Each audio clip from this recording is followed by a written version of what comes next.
with guest and vendor interviews, event coverage, and ticket giveaways, and so much more. Join us Fridays and punch your Texas ticket. For more information on the show, visit irlonestar.com/Texas ticket. Thank you for listening to Lone Star Community Radio. This program was broadcasted and recorded live from the LSCR studios in downtown Conroe, Texas. Lone Star Community Radio is supported by listeners like you. Donate and sponsor today. For more information on getting involved with Lone Star Community Radio, contact us at lscrstudios@gmail.com or visit us online at www.irlonestar.com.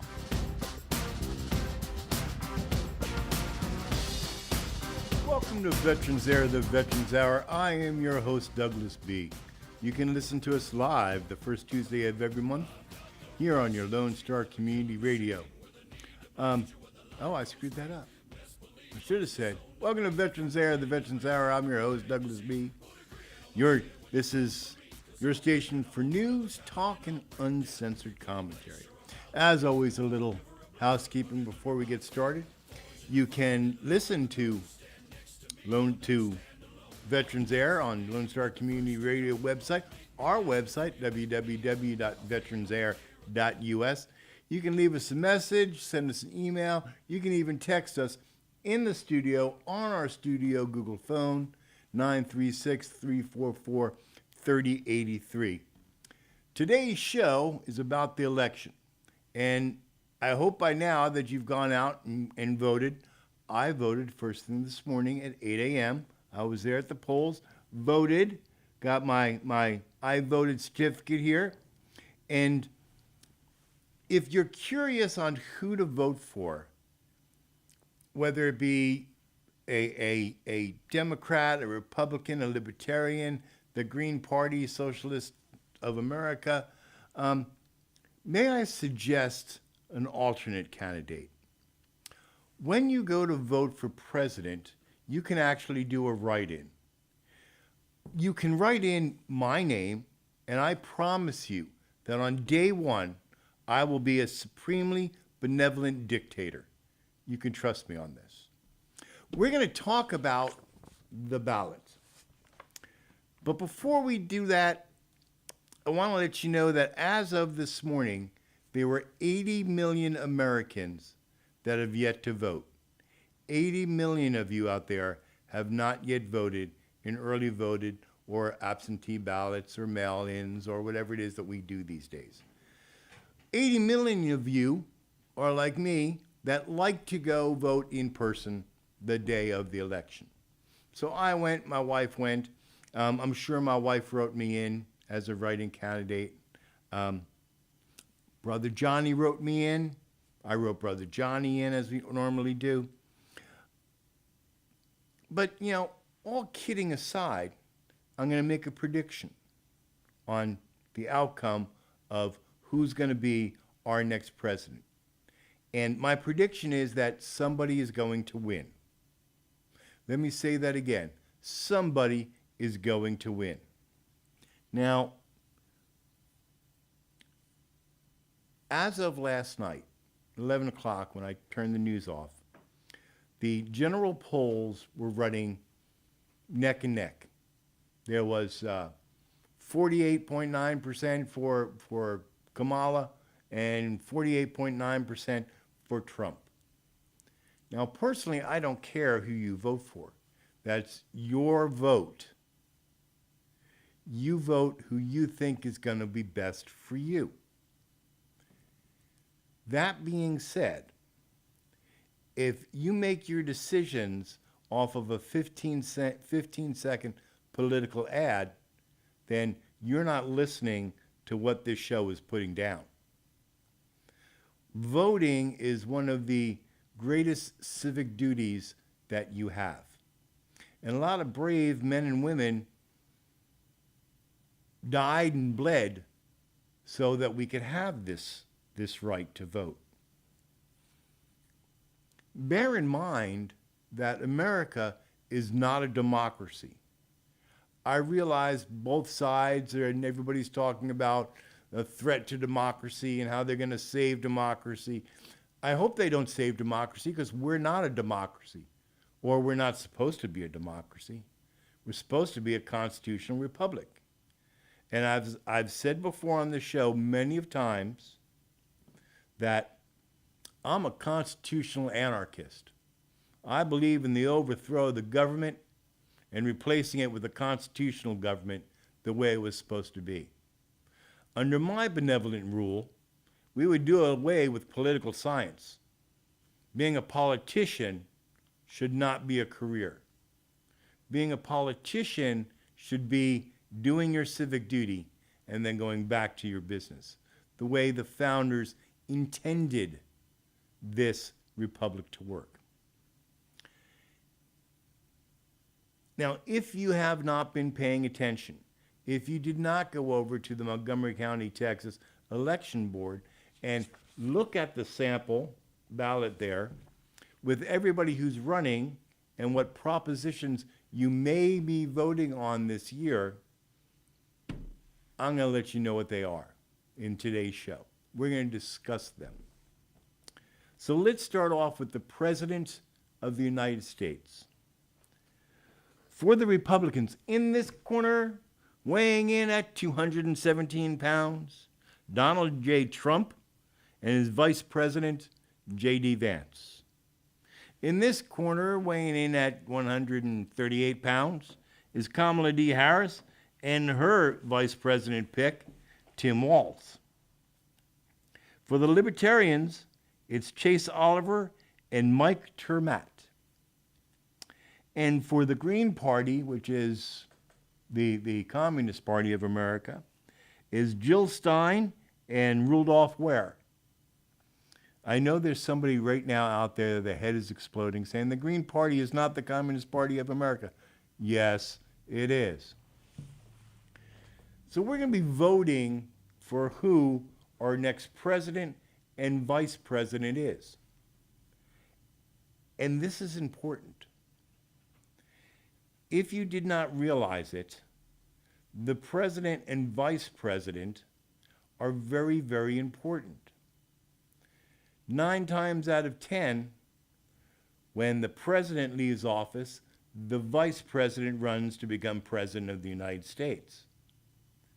So you ask yourself, when Donald Trump leaves office, can J.D. Vance handle it?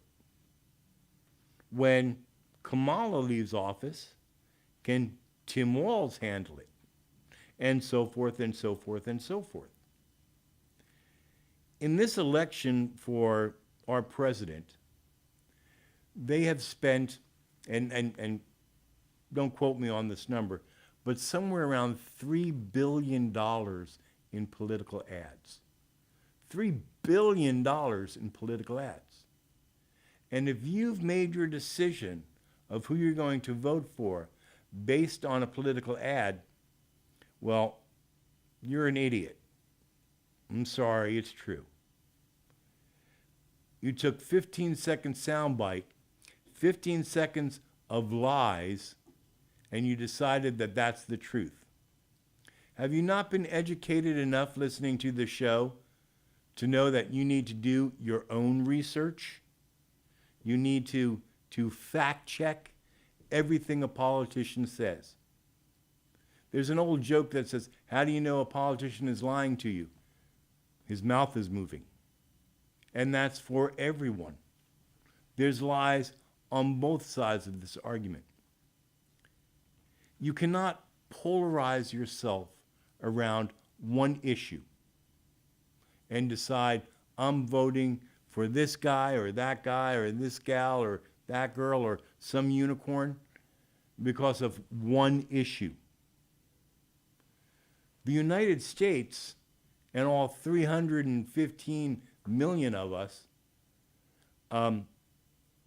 we're divided by more than one issue. What's right for you may not be right for the other person next to you. But there's issues that need to be decided. There's issues that need to be fixed, and they're more than just one. Admittedly, I'm a news junkie, and this bothers my wife immensely because I'll listen to Fox, I'll listen to CNN, I'll listen to MSNBC, and so forth and so forth. The reason I listen to all of these newscasts is because they're all lying to me in one way or another. They're all putting on their own unique spin on the issue or the story they're reporting about. I consider myself an educated consumer. I look at the issues that they're reporting on, and then I start doing some checking to see what's real, what's fake, and what's an opinion. The outcome of this election and the health of our nation is of paramount concern to me. Everything that I do with thinking of how is this going to affect our nation, my family, and my fellow veterans. Yes, you out there. I'm concerned about you. This year, we're also going to be voting for a state senator. And on the ballot are Ted Cruz, Republican, Colin Allred, Democrat, and Todd Brown, a Libertarian. Now, if you listen to Colin Allred's ads, you're going to come away with one opinion. If you listen to Ted Cruz's ads, you're going to come away with another opinion. My wife decided to research some of Colin Allred's ads and the people that he featured in those ads. And she came to find out that that's not the whole truth and nothing but the truth. And then she did the same thing for Tim Cruz and found out that's not the whole truth and nothing but the truth. Just like our president, our senator is very, very important. Understand what you're doing when you're voting for a U.S. senator. The U.S. senator from Texas, we have two of them. Ted Cruz is up for election. And what does a U.S. senator do?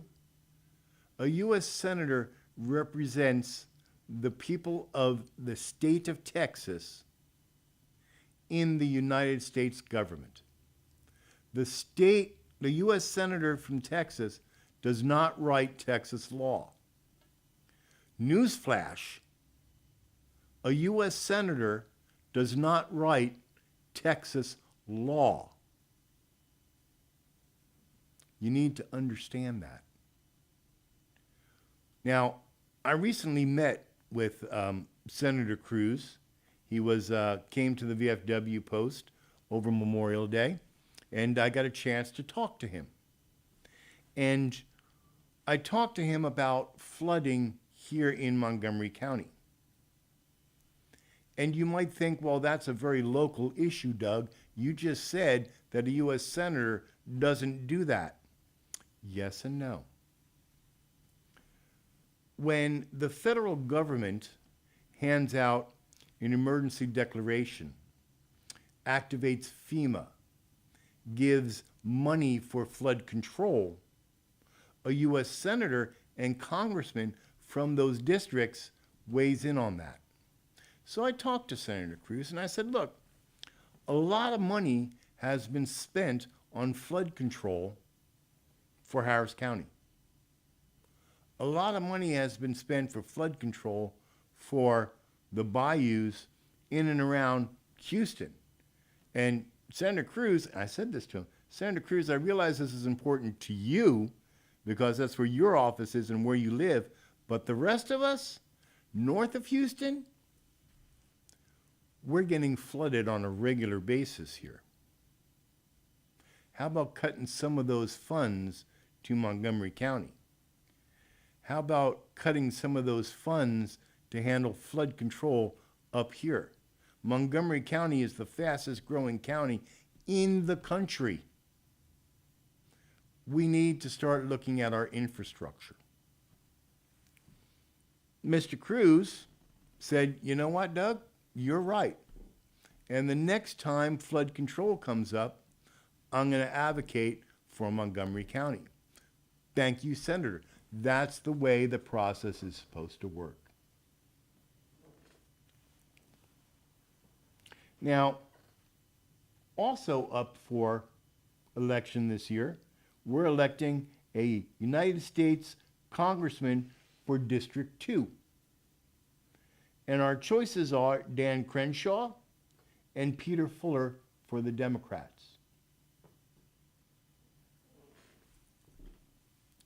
It is historically, the incumbent is usually reelected. And there's some valid reasons for that. One of those reasons is name recognition, brand awareness. Hopefully you don't do that. Hopefully you take a look at Congressman Crenshaw's record and what he stands for and decide for yourself if this is the individual you want representing you in Congress. And I hope you do the same thing for Peter Fuller, the Democrat, who's the challenger. It's very easy to go on the internet and pull up voting records for an incumbent. And that would be the first place you should start. Look at how the individual voted on key issues that are important to you and those around you.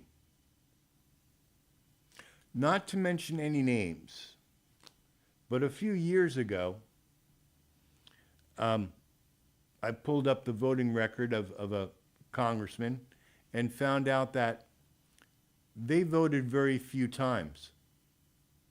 Very few times did that individual was actually there in Congress and cast a vote. Well, in my mind, that individual didn't do the job we're paying him for, or her, as the case may be, because they weren't there to vote. That's your job, Congressman. Your job is to do very simple things. Go back to your district, poll your constituents, and say, what do you want me to do about this issue? And then go back to Congress and vote. Now, I hope that you do your research if you haven't yet voted. If you have voted, I hope that you have done your research and voted wisely.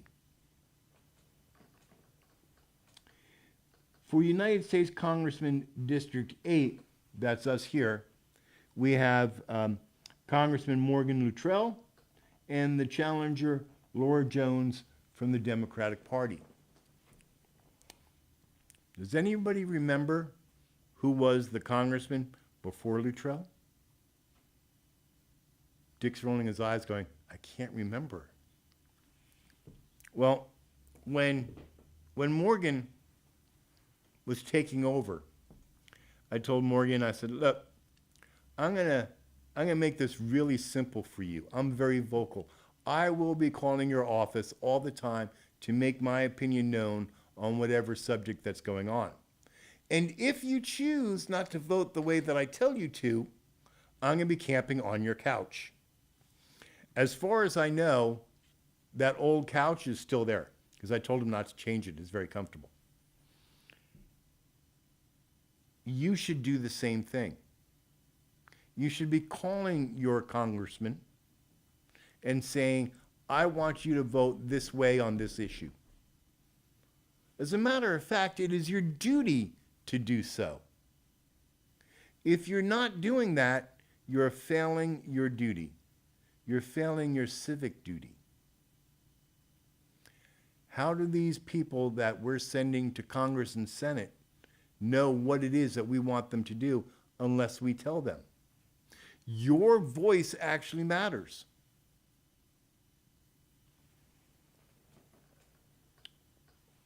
Now, this year, we also have to elect a railroad commissioner. This is a very, very important position here in the state of Texas. And railroad commissioner is a misnomer. The railroad commissioner is in charge of just about everything, not just railroads, oil and gas, gasoline pumps, and a plethora of other duties. So you need to carefully look at each one of these candidates for the railroad commissioner. We have, and excuse me, I have an eye problem, so I'm going to need to take my glasses off to read. We have, for the Republicans, Christy Craddock.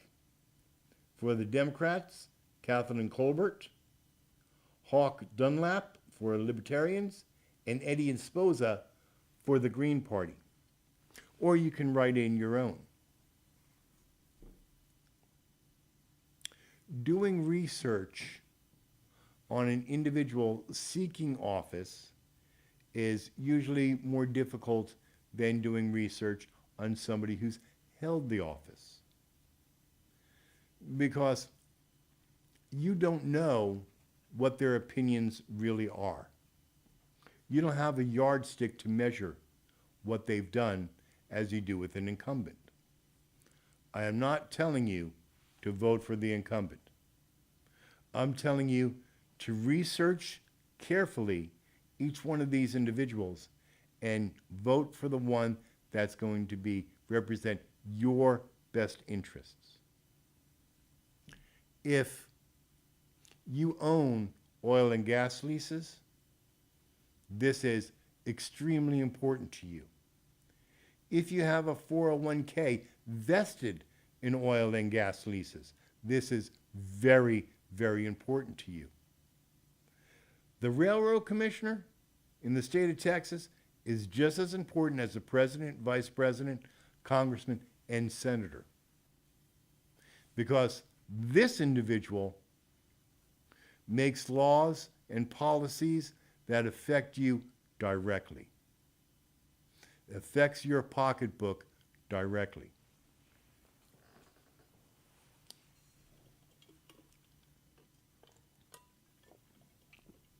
On the ballot, you will see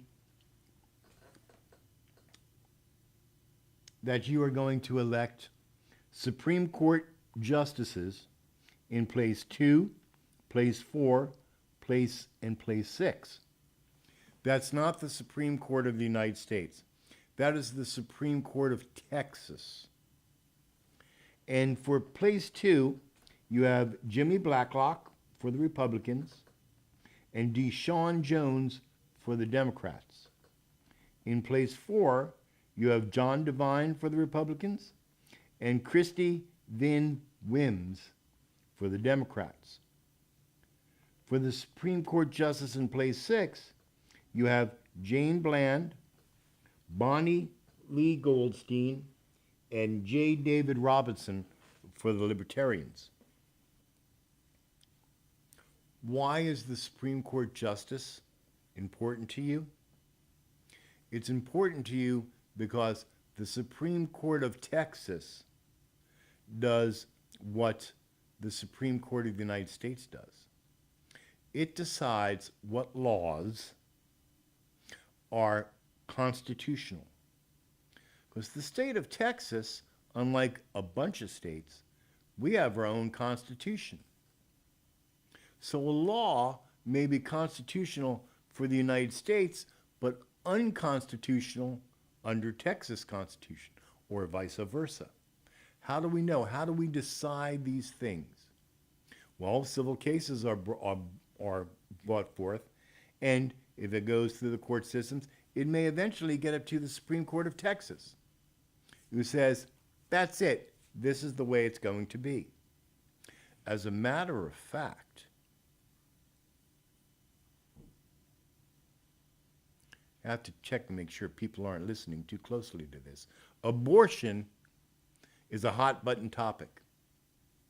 And a law has been written in Texas about abortion. That law was challenged in the lower courts, appeals courts, and so forth and so forth and so forth. And it finally got up all the way to the Supreme Court of Texas. Regardless of whether or not you're for that law or against that law, take that out of the argument for right now. The law itself is constitutional. So if the Supreme Court of Texas said it's constitutional, they're not saying it's right or it's wrong. People understand the Supreme Court of Texas, just like the Supreme Court of the United States, they're not saying whether the law is right or not, whether it's good or a bad law. All they're doing is saying whether it's constitutionally valid or not. And there's not any law in the United States, not any law, that cannot be challenged. Every single law can be challenged. Every single law. So picking your justices for the Supreme Court is a very important duty. Now, closer to home, we have the presiding judge for the Court of Criminals Appeals. The Republicans have put forward David J. Schneck, I hope I'm pronouncing your name correctly, and for the Democrats, Holly Taylor. The presiding judge for the Court of Criminal Appeals.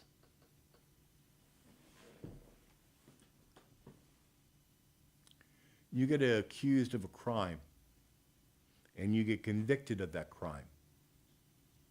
You have the right to appeal that conviction. And it goes to the Criminal Court of Appeals. Your appeals go through that court system. All the people on death row that have appeals are going through the Court of Criminal Appeals. Another important position. Are you getting an idea, a theme of what's going on here with this election? How important these things are? I'm at 29 minutes, right? We're going to have to take a break because I need something to drink. Have you queued up Andrea's commercial? You have? Great. We're going to take a break here, and we're going to play the United Healthcare's commercial. My agent, Andrea, listen to her and give her a call. Sweet woman, take good care of you. She takes care of me. This is Veterans Air. We'll be right back after these messages.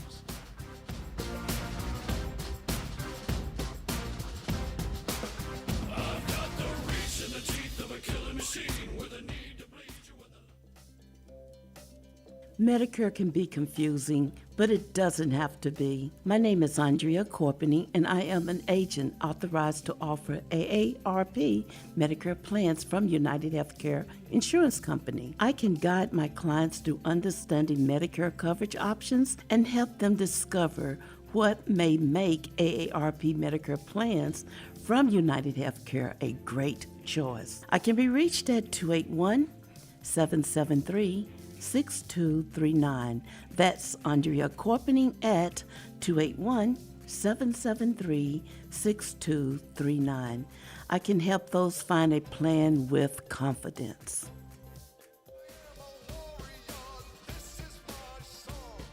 Welcome back to Veterans Air, the Veterans Hour. Today we've been talking about what's on the ballot. Can you not hear me? Can you hear me now? Can you hear me now? Oh, can you hear me now? All right, I'll talk this way. And I can't help it if you have the cameras in the wrong place. So, it's all Dick's fault, everyone. See now. We also have on the ballot State Senator for District 7. Republicans have put forth Paul, I need new glasses, Bittencourt, and the Democrats, Michelle Gwynn. For our State Representative District 3, running unchallenged is Cecil Bell Jr. For State Representative District 15, running unchallenged is Steve Toth. And for State Representative District 16 is Will Metcalf for the Republicans and Mike Midler for the Democrats. Now, we talked what a U.S. congressman and a U.S. senator does. The same thing happens with our state representatives, our state congressmen.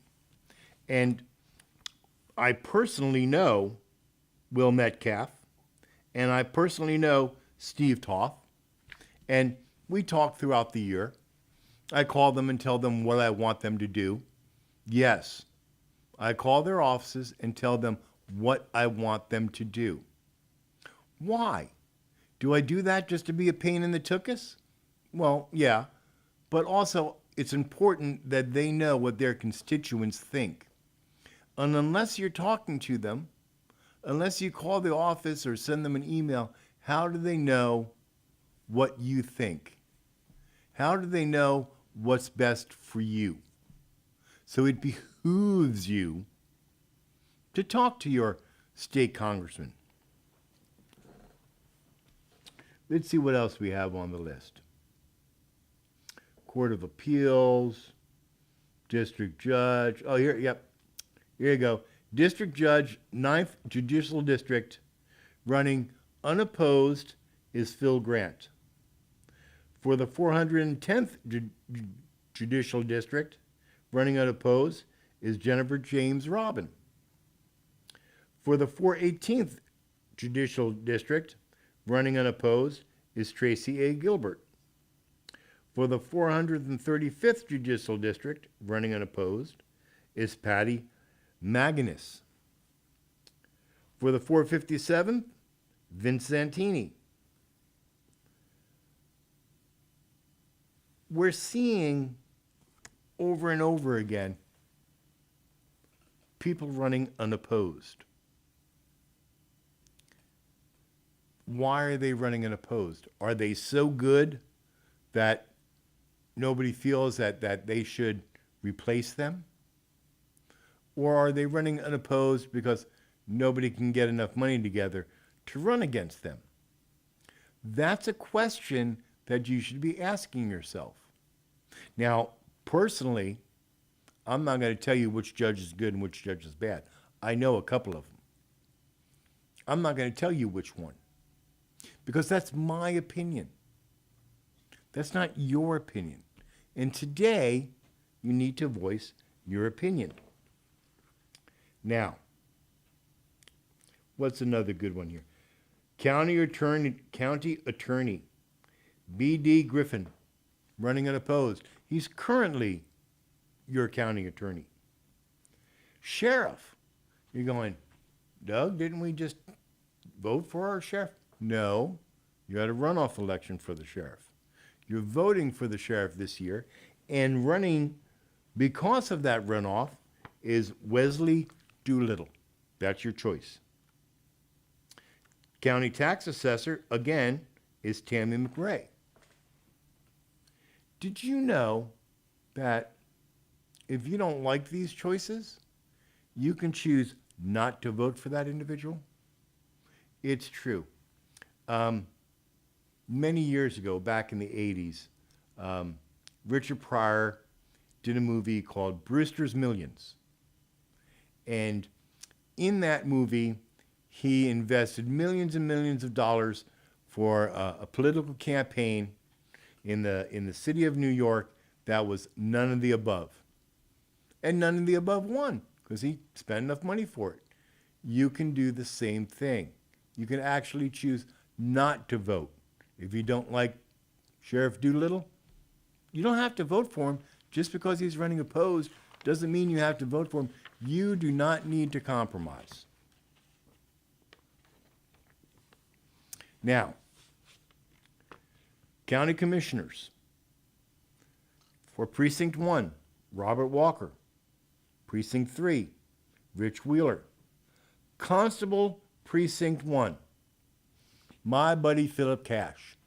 Now, you're thinking to yourself, well, how often do I talk to the constable? You should talk to the constable all the time. You should talk to the constable in your district. And for me, that's Philip Cash. And why do I call and leave messages and send emails to him? Because I want certain things in my community. I want the police to do certain things in my community. I want Constable Cash to know that, hey, I called for a constable and it took them 20 minutes to arrive. He needs to know that. Because unless you're talking to them, how do they know? We're not the Old West where you see the sheriff every day or see the constable every day. No, you don't. This precinct's a big precinct. So are the other ones. We have to let our constable, our chief constables know what is working, what is going right, and what is going wrong. We also have on the ballot a slew of Montgomery County Health Districts directors that you can vote for. Lone Star College trustees, Conroe ISD. You need to look at these carefully. You'll be voting for trustees for position 4, position 5, position 6, position 7.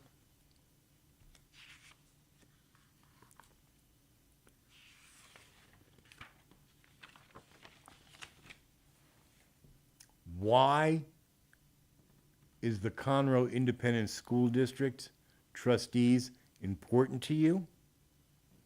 Do you have children in the school system? Do you have grandchildren in the school system? You may decide that the public education system in Conroe is not doing right in the education of your children or your grandchildren. You may want changes to that. And you want the board, the trustees on the Conroe Independent School District to be in line with your values. Conroe Independent School District trustees should be in line with your values. If you're not thinking about this and voting for them, then their values are going to be the ones that I decide. And you don't want me deciding values for you. Trust me. Nobody wants that. I wanted to talk a little bit about school districts. The Montgomery Independent School District, that's just down the road from us, has a proposition on the ballot. If you're in that area, the Montgomery Independent School District, this will be on your ballot. And what this proposition says is ratifying the ad valorem tax rate of $1.09 in Montgomery Independent School District for the current year, a rate that will result in an increase of 11.67% in maintenance and operations tax revenue for the district for the current year as compared to the preceding year. Last year, their maintenance and operations budget was $6,632,598. By voting for Proposition A in the Montgomery Independent School District, you are voting to raise your tax rate, so that will result in 11.67% increase in the maintenance and operation budget of the Montgomery Independent School District. That's a healthy increase. And maybe it's justified, maybe it's not. I haven't the foggiest idea. I don't have kids or grandkids that go to Montgomery Independent School District. If you do, take a look at your schools. Do they need maintenance? If they need better maintenance than what they're getting now, voting for this will increase the $6.6 million budget 11%. So you need to look at that carefully.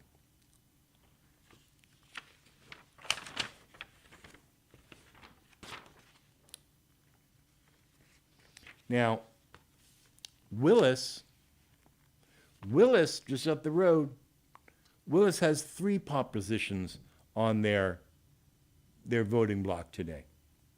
Proposition A, the issuance of a $27 million bond for a student activity center and related improvements, and the levy and imposition of taxes sufficient to pay the principal of the interest of these tax and bonds in this property tax increase. Proposition A will increase your property tax, and that money is supposed to be used to build a student activity center and related improvements for Willis Independent School District. Willis Independent School District Proposition B, the issuance of a $68.8 million bond for an athletic stadium complex and related improvements, and the levy and imposition and the levy of taxes sufficient to pay the principal and interest of the bonds.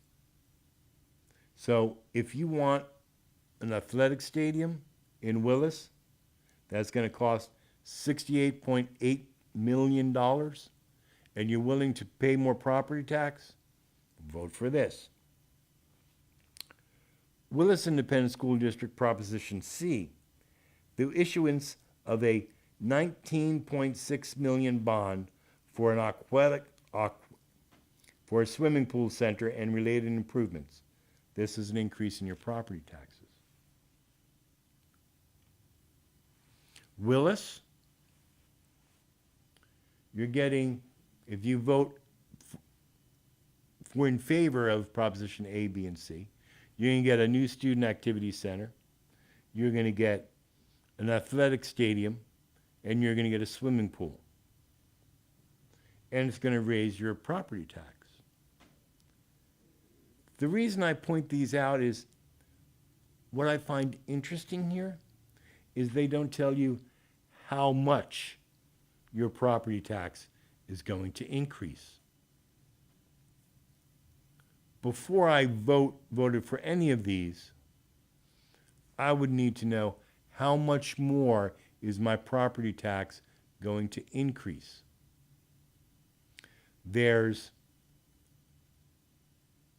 For each one of these propositions, I promise you, when you look at these, you'll find that there's been studies, multiple studies for these, that will determine for you how much more tax you're going to pay per $100 of assessed value of your property. Some of you are going, that's cool. I'm willing to pay that much so that the swim team has a swimming pool. I'm willing to pay that much so that the football team can have an athletic stadium. If these things are important to you, vote for them.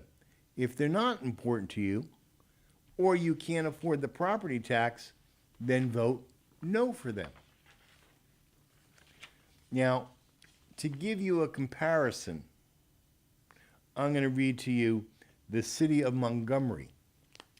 The city of Montgomery has 2 propositions available for vote. Proposition A, the creation of a Montgomery Crime Control and Prevention District dedicated to crime reduction programs, the adoption of a proposed sale and use tax at the rate of 0.25%, and to maintain the same overall sales tax in the city. The reduction of the sales and use tax currently levied by the Economic Development Corporation from a rate of 0.5% to 0.25%. Montgomery, are you confused by that? Because I am. Just reading that on the ballot is not going to tell you what you need to know in order to vote for it or against it. Let's look at their Proposition B. I got less than 15 minutes, don't I? Proposition B for the city of Montgomery. Should the term of office of the mayor and city council be extended from 2 years to 4 years with a transition of 3-year terms beginning with the May 2025 elections and 4-year terms for each subsequent election? I got 5 minutes? Really? Either your watch is fast or my watch is slow. We gotta play the song. Oh, gotta play the song. Gotta play the song. City of Montgomery, your mayor and your city councilman, they want to increase it from 2-year term to 4-year term. Only the people in Montgomery are going to see this. If you're in Conroe, you're in Willis, you're in Tomball, wherever else you're in the county, you're not going to see these propositions. The ballot that you have will be different. Here in Conroe, we don't have any propositions this year.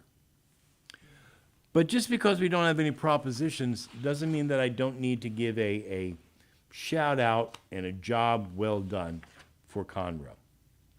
I want to commend our current mayor, Coons, because I read his press release this morning, and I want to tell you, good job, Duke. You're doing a good job. I like the way that you're keeping the city informed, and I like the way that you're looking at how much money we have and how much waste we're doing. I totally agree with you on the hotel. I voted against the hotel, just so you all know. But I'm pleased to see that you're moving forward with water conservation by investing so we have more water that we can use as we're ever expanding. Now, next month is December. No, I need to let you know. Veterans Day is November 11th, and I will be doing my Veterans show on November 11th, and I want to invite all of your veterans to come over to the VFW 4709 for free lunch if you're a veteran on Veterans Day. VFW is serving lunch to veterans. So next month, December, the fat man's going to show up in the red suit. So I'm going to have to think of something to do for that. Maybe I can get Kristen to dress up like an elf I will ask on Wednesday's meeting to see if I can't get Santa Claus to come in for our December show. That would be cool.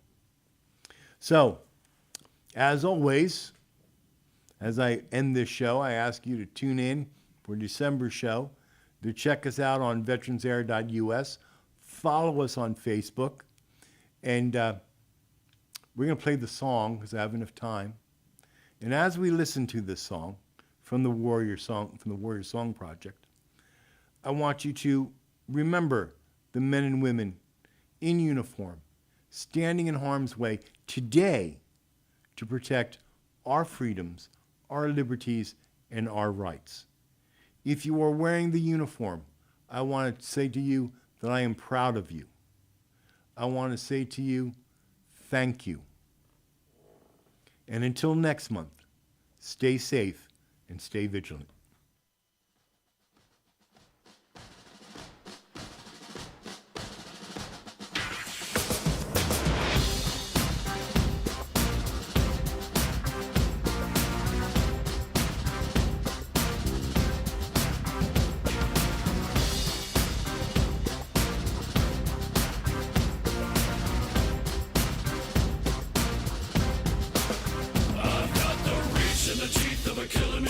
With a need to bleed you when the light goes green. Best believe I'm in the zone to be. From a yin to my yang to Z. Put a grin on my chin when you come to me. Cause I'll win, I'm a one of a kind. And I'll bring death to the place you're about to be. Another river of blood running under my feet.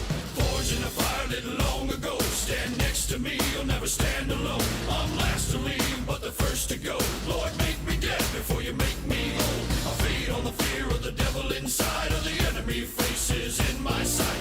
Aim with a hand, shoot with a mind, kill with a heart like Arctic ice. I am a soldier and I'm marching on.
going to cut out their living guts and use them to grease the treads of our tanks. We're going to murder those lousy bastards by the bushel. Now I live lean and I mean to inflict the grief, and the least of me is still out of your reach. The killing machine's gonna do the deed until the river runs dry and my last breath leaves.